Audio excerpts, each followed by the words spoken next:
Hey boxing fans, welcome to Omega View. I'm your host Don Omega right here on OmegaBoxing.com. Be sure to check out the site, everything's slowly coming along.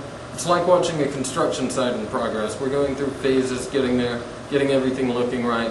It'll be up 100% soon enough. Anyhow, let's get right to some results. I wanted to talk about Tomas Adamek versus Jonathan Banks. Fight I picked incorrectly, big surprise there. I thought Banks may upset Adamek. Didn't look as crazy as I thought because he did actually win the first 4 rounds. At least I had him winning the first 4 rounds, Jonathan Banks. And but then after about that 4th round, there was sort of a tide turning round. 5th round on, there was a clear momentum shift in the favor of Tomas Adamek. He worked the body fairly well and he worked the head, and by the 8th round, he just was hurting Banks too much. And he got Banks out of there in 8 rounds. Unbelievable. It was a very good fight while it lasted, though. I really loved that fight.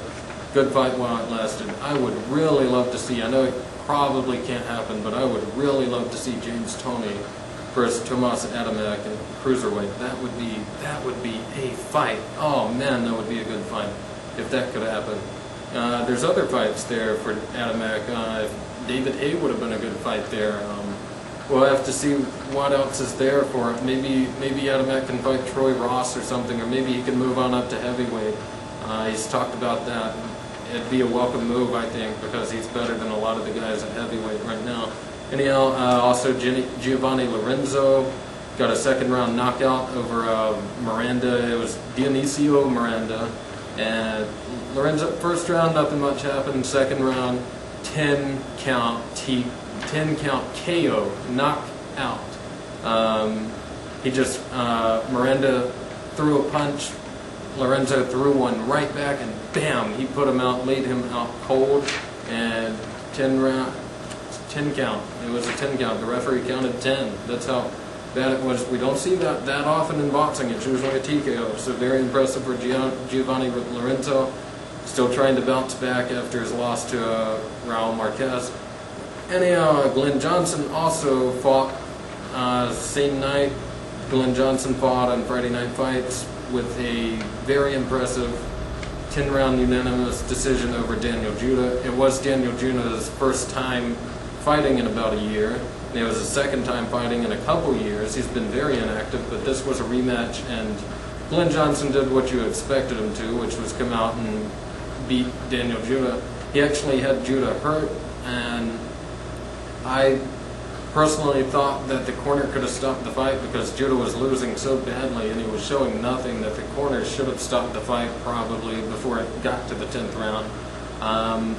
Not complaining that they did it too much, I guess I am, but the referee, it wasn't bad enough that the referee necessarily needed to step in, but if I would have been the corner, I would have said, what's the point? You're getting beat every single round.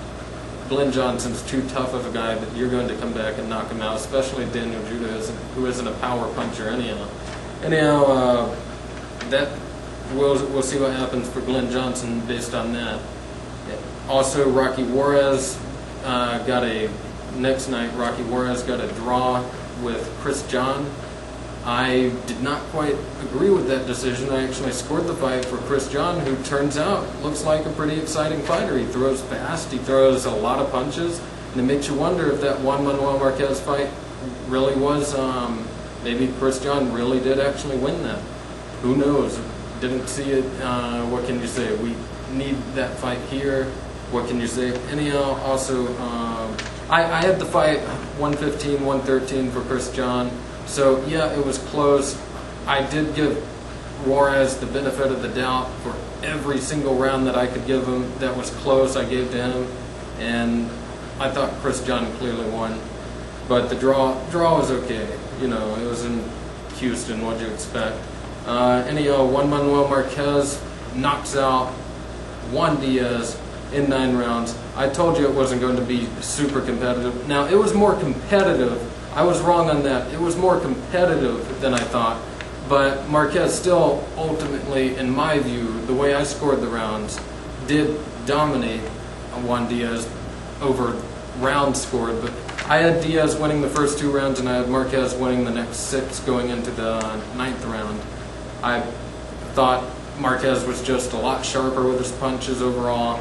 He was landing them better, landing more of them, and he was just pinpoint countering him. He was getting off whenever Juan Diaz was coming in. He was getting his shots off.